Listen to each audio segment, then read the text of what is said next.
Hello and welcome to the AskDrBen podcast. I'm your host, Ben Johnson. As a holistic-minded physician, I've spent the last 20 years looking outside the box and conducting research to find the true causes of skin conditions and other diseases. And while the focus of my work has been on aesthetic medicine and unlocking the secrets to reversing skin damage, this podcast will also include many other exciting revelations pertaining to you and your family's health and well-being. So let's get started. Hey everybody, and welcome back to another podcast of AskDrBen. Last week we finished up talking about the ingredients in skincare, the most important ingredients in skincare, and how to shop for them and get the best bang for your buck. We dove right in on retinols because they're probably the most highly recommended of the anti-aging line of serums, and covered a lot of ground when it came to that, and hopefully that has registered with you.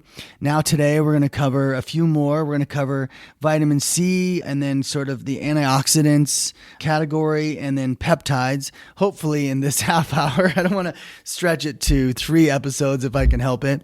So what is it about vitamin C? Why is it so beneficial? You know, there are tons of antioxidants in the world. Is vitamin C unique? How do we compare that vitamin C to other antioxidants? It's a really interesting category, and it's fraught with misinformation, marketing BS, and wasted money spent in a lot of cases. So I hope I can save you here. As I mentioned last week, I am a skincare owner, osmosis, obviously. And, a lot of people might say, well, clearly you're going to have a bias towards whatever ingredients are in your formulas. And I just want to remind you, I have the pick of any vitamin C I wanted to use. I've listed pretty much all of them that I'm familiar with, and I will explain to you why I chose what I chose and give you the science behind it. But I can give you the science about all of these. It's quite fascinating. And, there's reasonable arguments for all of them. But I think the most important thing to say about vitamin C is that it is not critical to the skin because it's an antioxidant. It is critical to the skin because of the role it plays in your dermis, where it causes a reaction called hydroxylation, which is essentially making all the amino acids that your skin links together one by one sticky. So without vitamin C down there hydroxylating, you end up getting scurvy, which is when your skin starts falling apart. But essentially, you can't make collagen in an efficient way with low vitamin C levels. So that's why vitamin C is important to skincare. Now, that said, there's always the pro-con and the weight of it, right? Like you've probably seen lots of formulas with vitamin C at 10%, many others at 15%. And many others at 20%. Sometimes you might even see a formula that's 100% vitamin C. How is that even possible? Would your skin benefit from that? Well, we're going to address that issue as well. So ascorbic acid, L-ascorbic acid is the most active form of it, but ascorbic acid is vitamin C. And the thing about ascorbic acid is there are 2 what are called isomers of ascorbic acid. One is called L-ascorbic acid, which is the left-handed version of vitamin C, and the other one is called D-ascorbic acid. And then there's also something called deoxyascorbate, which is when vitamin C is oxidized, and this form is believed to be ineffectual on the skin and harmful in some way, but that is also marketing hype. And so when you see something, a marketing campaign, and they're talking about products and they say, oh, this product has pure vitamin C. They love that term, pure. You want to be very careful to look and read that it is L-ascorbic acid, because that is arguably the pure form of vitamin C, because it is the only form that the skin recognizes when it's doing that hydroxylation I talked about. It's the most active and effective form.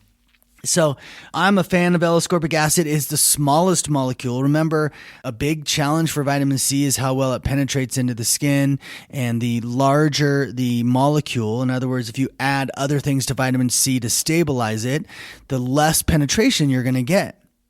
And that's a really important concept to understand because it all matters, right? So let me give you an example.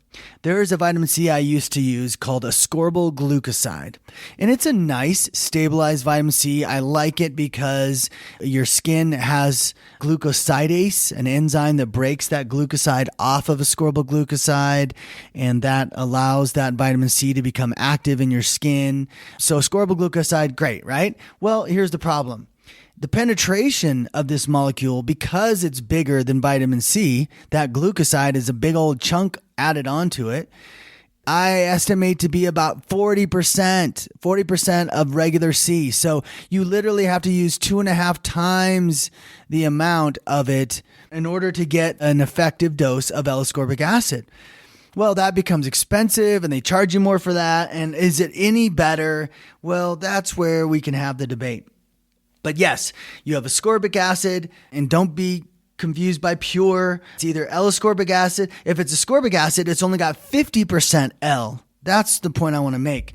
So it's really half strength if you get regular vitamin C products, half strength to the skin's function anyway.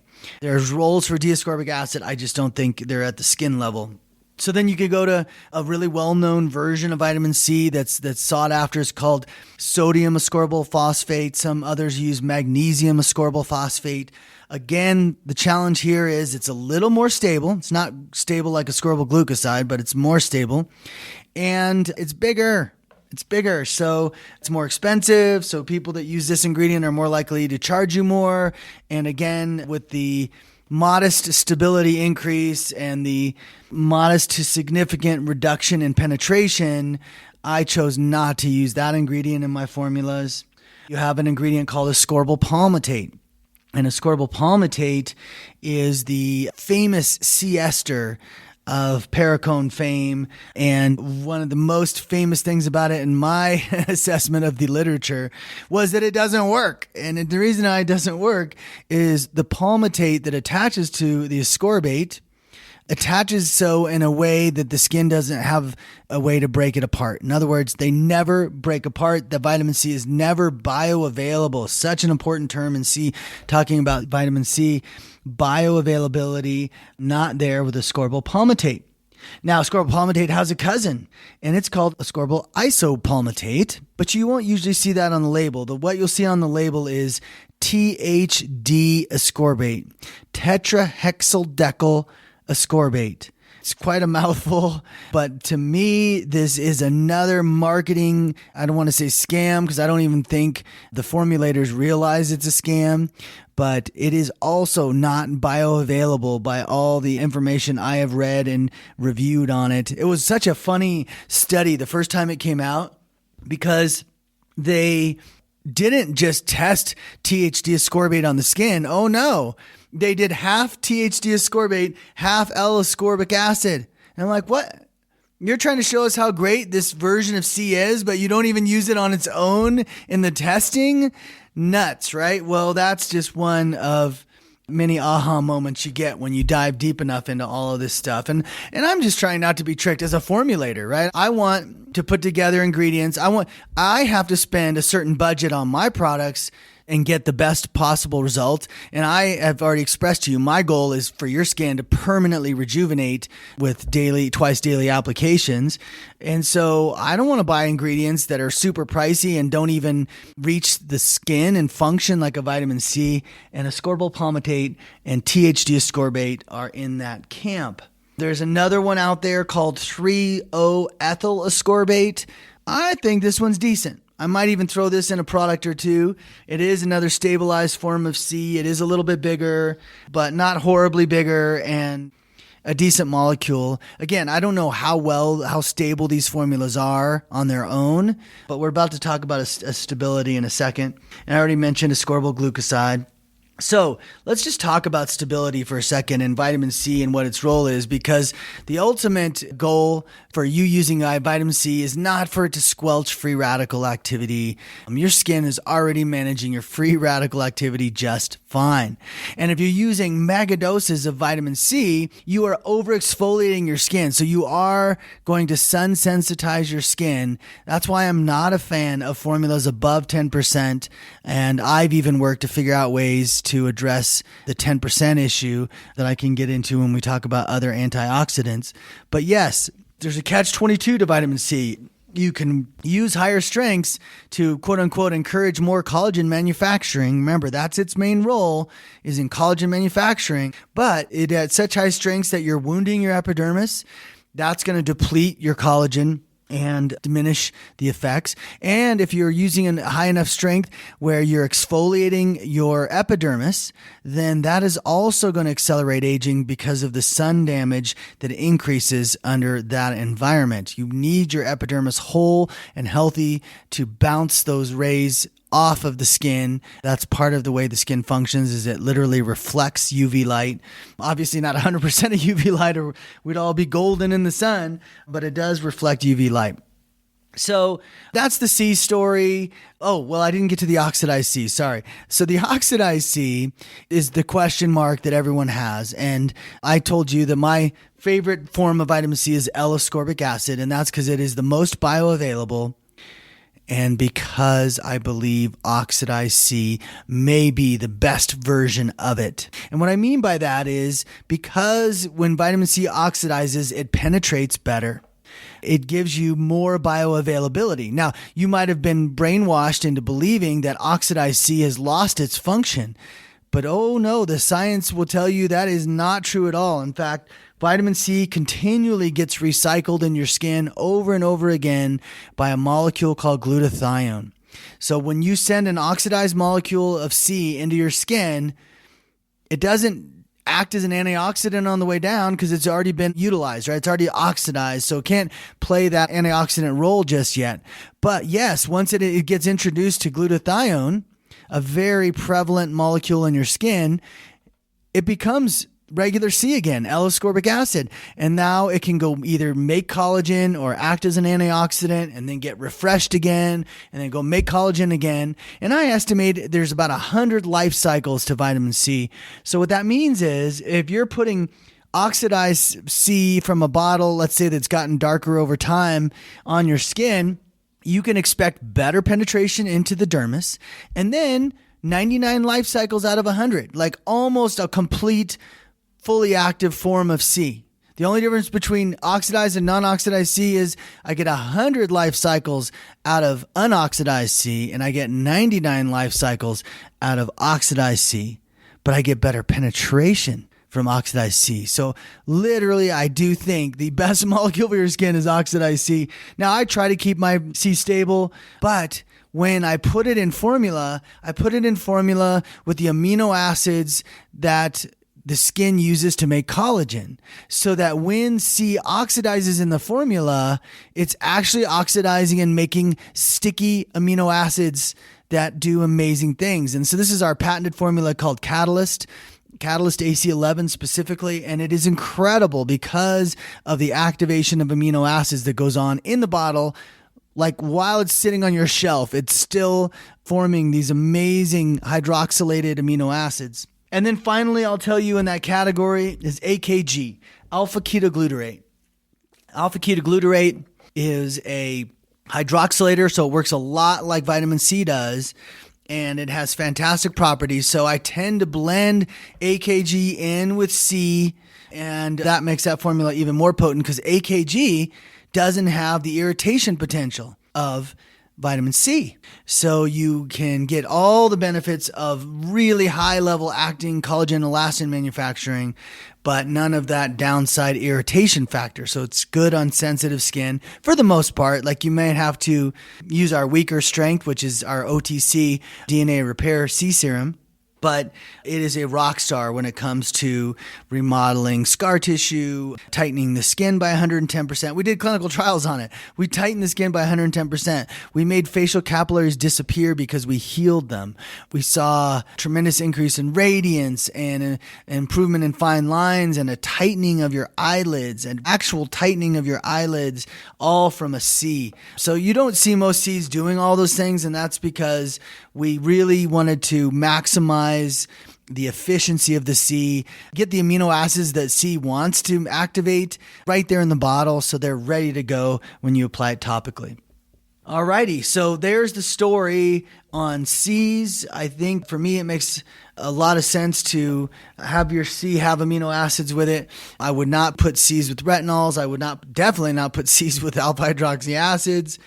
Yeah, I mean, that story about ferulic acid it's sort of nonsensical for me. I don't think ferulic acid has any grand role in your skin. And again, you don't need megadosing of antioxidants. Like, I'm not a supporter of focusing your skincare as just an antioxidant-based skincare, because your skin manages oxygen already. It determines how many molecules of oxygen it's going to send up to the epidermis, and when it does, it sends them up with an antioxidant bodyguard. So unless you're spending hours in the sun, or significant time in the sun, I should say, you don't need extra antioxidant protection. Your skin has it covered.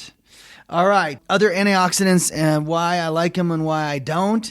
So I made a list. I'll just run through it real quick. We have alpha lipoic acid, we have glutathione, we have superoxide dismutase, L-ascorbic acid, of course, as we just talked about, ferulic acid, as we just talked about, CoQ10, resveratrol, polyphenols like catechins. Green tea often contains a lot of polyphenols or catechins, flavonoids, niacinamide, vitamin E, and chlorella. Those are some of the ones that I'm most familiar with and that are the most famous. And notice I did not include in there vitamin A. Vitamin A gets included in antioxidant lists all the time. It's actually a pro-oxidant. It is a free radical generator in your skin when the sun hits it. So I do not think of vitamin A as an antioxidant. Well, what distinguishes these antioxidants? How much do you need? What makes them better or not better? Well, first of all, some of them are larger, so they're harder to get in. So you always want to look for antioxidant serums that have a penetration strategy. I chose liposomes as my penetration strategy. So I think I have 18 antioxidants liposome delivered in our Replenish. But I don't recommend Replenish like out of the gate for a lot of people.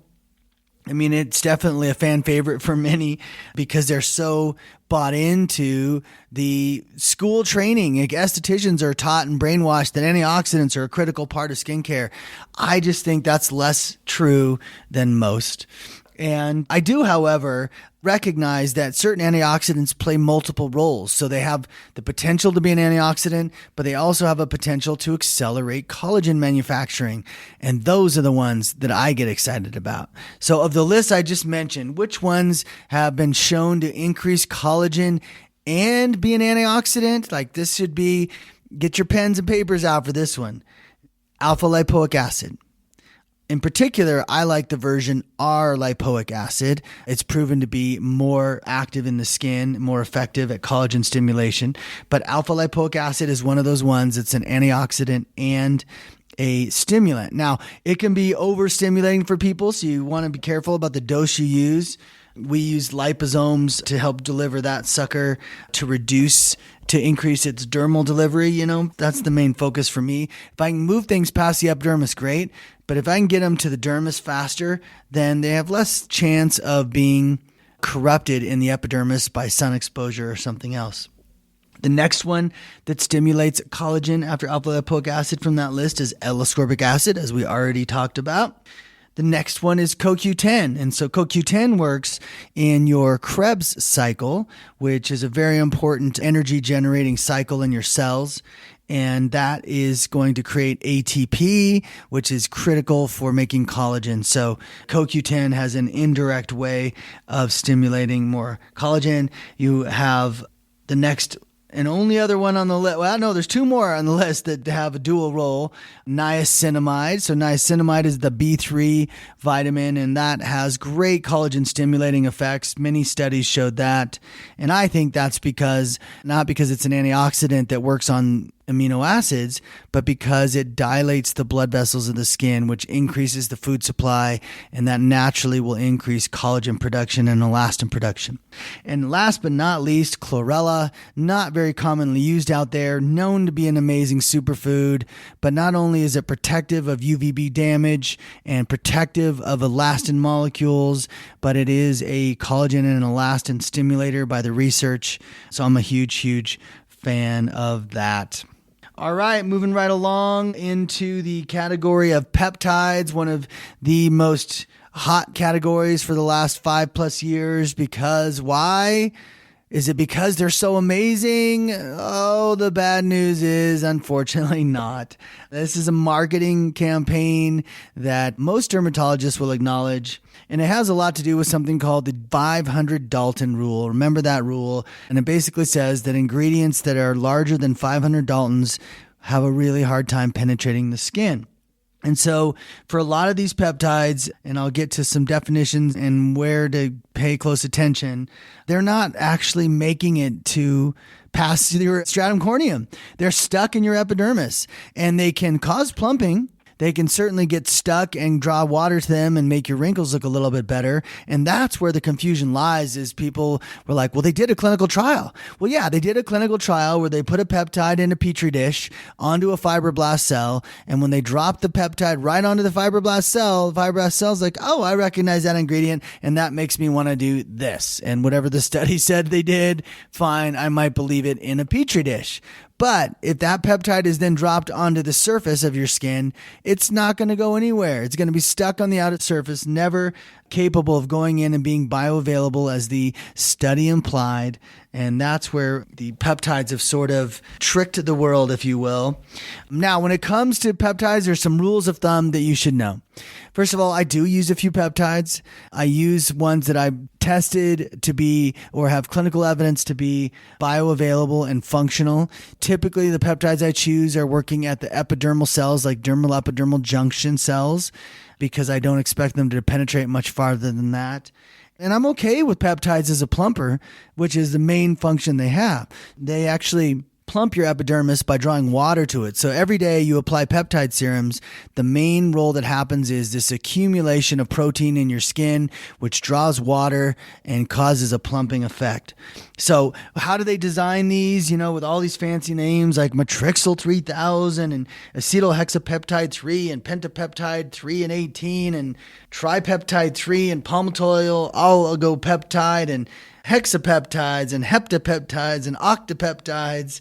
And then you could just get a straight amino acid, where that's, a peptide. When you see the term hexapeptide, what that means is there's 6 amino acids on that molecule.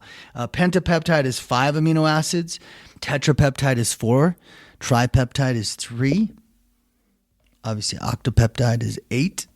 So then you get down to 2, and you might have a dipeptide, or they might just say peptide. Sometimes they'll say oligopeptide when it's 2, but you got to look that up if you're not sure, because it really does matter. If they don't have 3 chains or less, the chance of them penetrating are really low. Now, the other little secret nugget I'm going to give you today is that palmitoyl peptides typically penetrate better than acetyl peptides. So you have a better shot of getting a palmitoyl tripeptide or palmitoyl oligopeptide into the skin and actually creating some benefit if it's got 3 amino acids or less. So that's a good rule of thumb for you. Look for palmitoyl over acetyl. Look for 1, 2, or 3 chain molecules. And final thing I will say on this category is that I'm a huge fan of amino acids. Now, proline, lysine, and glycine are the most critical in the skin manufacturing game. And so I try to use those in a variety of ways, either through my skin nutrition powders, which you can add to your daily routine, pack full group of amino acids that can have some great benefits. But a lot of people ask me, they're like, well, wait, so all these studies I see on this peptide, they're not real? It just depends. They're more likely than not real. And you might say, well, how am I going to know? I'm not a physician. I'm not an esthetician. How am I going to know if a study on a peptide is real or not? Well, look and see if it's a petri dish study. In other words, they dropped it on a cell, or if it's an in vivo study, not an in vitro, an in vivo study, number 1. Number 2, look to see if it's got 3 amino acids or less, because if it doesn't, then chances are the way they did the study is they measured surface volume. In other words, they measured the surface wrinkle, and they noticed, hey, if I keep rubbing this protein on my face, my skin starts to plump up, and when it does, that wrinkle looks better. So like I said, I'm a much bigger fan of peptide plumping for wrinkles than I am for, say, vitamin A or alpha hydroxy acid, but it's still temporary plumping in most cases. And that's why I, try to do my best to not formulate with peptides, because I don't want to waste my money on a formula, because I'll have to charge you for that ingredient, right? And so I don't want you to waste your money. Everything for me is about bang for the buck. And I think you're going to find with osmosis that we live up to that mantra. I'm trying to create the most effective skincare for the best price. And we do that by me being very careful as a formulator to not put wasted, expensive ingredients in there. And right now, peptides are definitely at the high point on the list for, formulas that are temporary. So what happens if you use a peptide serum repeatedly for a few months and then you stop? Your wrinkles get better. They're going to get better. Usually within the first 3 to 4 weeks, you're going to get maximum benefit. It's what I call a plateau effect. So you filled up your epidermis with proteins because you keep rubbing them into your skin every day, twice a day. That protein starts to accumulate some water around it. The wrinkles look better. Full stop. Like, that is why people tend to like their peptide serums. The problem I have is they're just really pricey a lot of the time, and that's not worth that plumping when you know that it is temporary. So that's why I'm not a huge peptide guy, but that should cover us, guys, for the most critical ingredients in skincare, a shopper's guide. If you have any other ingredients you want me to review, I'm happy to do it. I think that bioavailability is one of the most important aspects of formulating, and I generally find that is left off the table in discussions between old school chemists and new entrepreneurs thinking skincare is easy. I just, make a product and I'm off to the races. So, signing off for now. Thank you so much for joining me, and I hope to see you on another Ask Dr. Ben in the near future.